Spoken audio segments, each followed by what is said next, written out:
राधे राधे, जय श्री कृष्ण। माँ अन्नपूर्णा व्रत कथा और आरती। जय माँ भवानी।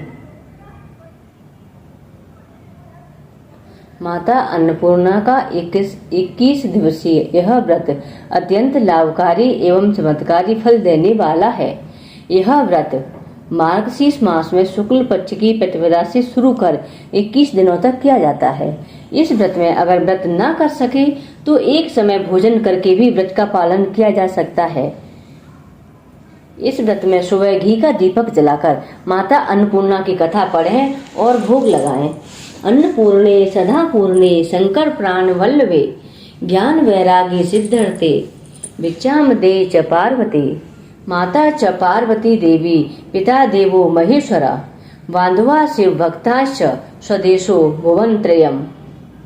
एक समय की बात है, काशी निवासी धनंजय की पत्नी का नाम सुलक्षणा था। उसे अन्य सब सुख प्राप्त थे, केवल निर्धनता ही उसके दुख का कारण थी। यह दुख उसे हर समय सताता रहता था। एक दिन सुलक्षणा अपने पति से बोली, ये स्वामी, आप कुछ उद्यम करो तो काम चले। इस प्रकार कब तक काम चलेगा? सुलक्षणा की बात धनंजय के मन में बैठ गई और वह उसी दिन विश्वनाथ शंकर जी को प्रसन्न करने के लिए बैठ गया और कहने लगा, हे देवादिदेव विश्वेश्वर, मुझे पूजा पाठ कुछ आता नहीं है, केवल तुम्हारे भरोसे बैठा हूँ। इतनी विनती करके वह 2-3 दिन भूखा प्यासा बैठा रहा। यह देखकर भगवान शंकर ने उसके कान में अन्नपूर्णा अन्नपूर्णा अन्नपूर्णा इस प्रकार 3 बार कहा। यह कौन क्या कह गया? इसी सोच में धनंजय पड़ गया कि मंदिर से आते ब्राह्मणों को देखकर पूछने लगा, पंडित जी, अन्नपूर्णा कौन है? ब्राह्मणों ने कहा कि तू अन्न छोड़कर बैठा हुआ है, सो तुझे अन्न की ही बात सूझती है। जा घर जाकर अन्न ग्रहण कर ले। धनंजय घर गया और अपनी पत्नी से सारी बातें कही तो वह बोली, नाथ चिंता मत करो, स्वयं शंकर जी ने यह मंत्र दिया है तो वे स्वयं ही खुलासा करेंगे। आप फिर जाकर उनकी आराधना करो। धनंजय फिर जैसा का तैसा पूजा में बैठ गया। रात्रि में शंकर जी ने आज्ञा दी, कहा, तू पूर्व दिशा में चला जा। वह अन्नपूर्णा का नाम जपता जाता और रास्ते में फल खाता, झरनों का पानी पीता जाता। इस प्रकार कितने ही दिनों तक चलता रहा। वहां उसे चांदी सी चमकती वन की शोभा देखने में आई। सुंदर सरोवर देखने में आया। उसके किनारे कितनी ही अप्सराएं झुंड बनाए बैठी थी। एक कथा कहती थी और सब माँ अन्नपूर्णा इस प्रकार बार बार कहती थी। यह अगहन मास की उजेली रात्रि थी और आज से ही व्रत का ये आरंभ था। जिस शब्द की खोज करने वह निकला था वह उसे वहां सुनने को मिला। धनंजय ने उनके पास जाकर पूछा, हे देवियों, आप यह क्या करती हो? उन सब ने कहा, हम सब माँ अन्नपूर्णा का व्रत करते हैं। व्रत करने से गई पूजा क्या होता है? यह किसी ने किया भी है? इसे कब किया जाए?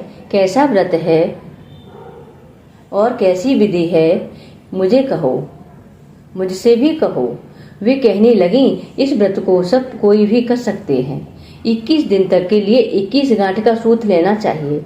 21 दिन यदि न बने तो एक दिन उपवास करें। यह भी ना बने तो केवल कथा सुनकर प्रसाद ले। निराहार रहकर कथा कहे। कथा सुनने वाला कोई न मिले तो पीपल के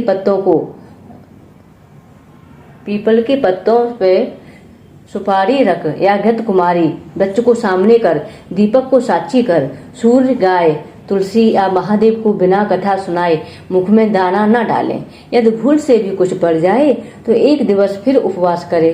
व्रत के दिन क्रोध ना करे और झूठ ना बोले। धनंजय बोला, इस व्रत के करने से क्या होगा? वे कहने लगी, इसके करने से अंधों को नेत्र मिलते हैं, लूलों को हाथ मिलते हैं, निर्धन के घर धन आता है, बांझों को संतान मिलती है, मूर्ख को विद्या मिलती है। जो जिस कामना से व्रत करे माँ उसकी इच्छा पूरी करती है। वह कहने लगा, बहनों, मेरे भी धन नहीं है, विद्या नहीं है, कुछ भी तो नहीं है। मैं तो दुखिया ब्राह्मण हूँ। मुझे इस व्रत का सूत दोगी? तो उन्होंने कहा, हाँ भाई, तेरा कल्याण हो, तुझे देंगे। ले इस व्रत का मंगल सूत ले। धनंजय ने व्रत किया। व्रत पूरा हुआ। तभी सरोवर में से 21 खंड की सुवर्ण सीढ़ी हीरा मोती जड़ी हुई प्रकट हुई। धनंजय जय अन्नपूर्णा अन्नपूर्णा कहता हुआ जाता धनंजय अन्नपूर्णा अन्नपूर्णा कहता जाता था। इस प्रकार कितनी ही सीढ़ियां उतर गया। क्या देखता है कि करोड़ों सूर्य से प्रकाशमान अन्नपूर्णा का मंदिर है। उसके सामने स्वर्ण सिंहासन पर माता अन्नपूर्णा विराजमान है। सामने बिच्चा हेतु शंकर भगवान खड़े हैं। दिव्यांगनाएं चंवर डुलाती हैं। कितनी ही हथियार बांधे पहरा देती हैं।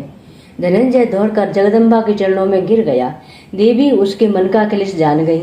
धनंजय कहने लगा, माता आप तो अंतर्यामी हो, आपको अपनी दशा क्या बताऊं। माता बोली, मेरा व्रत किया है, जा संसार तेरा सत्कार करेगा। माता ने धनंजय की जिह्वा पर बीज मंत्र लिख दिया। अब तो उसके रोम रोम में विद्या प्रकट हो गई। इतने में क्या देखता है कि वह काशी विश्वनाथ के मंदिर में खड़ा है। माँ का वरदान ले धनंजय घर आया। सुलक्षणा ने सब बात कही। माता जी की कृपा से उसके घर में संपत्ति उमड़ने लगी।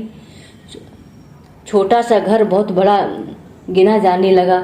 जैसे शहद की छत्ती में मक्खियां जमा होती हैं, उसी प्रकार उनके सगे संबंधी आकर उसकी बड़ाई करने लगे। कहने लगे, इतना धन और इतना बड़ा घर, सुंदर संतान नहीं तो इस कमाई का कौन भोग करेगा। सुलक्षणा से संतान नहीं है, इसलिए तुम दूसरा विवाह करो। अनिच्छा होते हुए भी धनंजय को दूसरा विवाह करना पड़ा और सती सुलक्षणा को सौत का दुख उठाना पड़ा। इस प्रकार दिन बीतते गए। फिर अगहन मास आया। नए बंधन से बंधे पति ने सुलक्षणा ने कहलाया कि हम व्रत के प्रभाव से सुखी हुए हैं, इस कारण यह व्रत छोड़ना नहीं चाहिए। यह माता जी का प्रताप है जो हम इतने संपन्न और सुखी हैं। सुलक्षणा की बात सुन धनंजय उसके यहाँ आया और व्रत में बैठ गया। नई बहू को इस व्रत की खबर नहीं थी। वह धनंजय के आने की राह देख रही थी। दिन बीतते गए और व्रत पूर्ण होने में 3 दिवस बाकी थे कि नई बहू को खबर पड़ी। उसके मन में ईर्ष्या की ज्वाला दहक रही थी। सुलक्षणा के घर आ पहुंची और उसने वहां पर भगदड़ मचा दी। वह धनंजय को अपने साथ ले गई। नए घर में धनंजय को थोड़ी देर के लिए निंद्रा आ गई। इसी समय नई बहू ने उसका व्रत का सूत तोड़कर आग में फेंक दिया। अब तो माता जी का कोप जाग गया।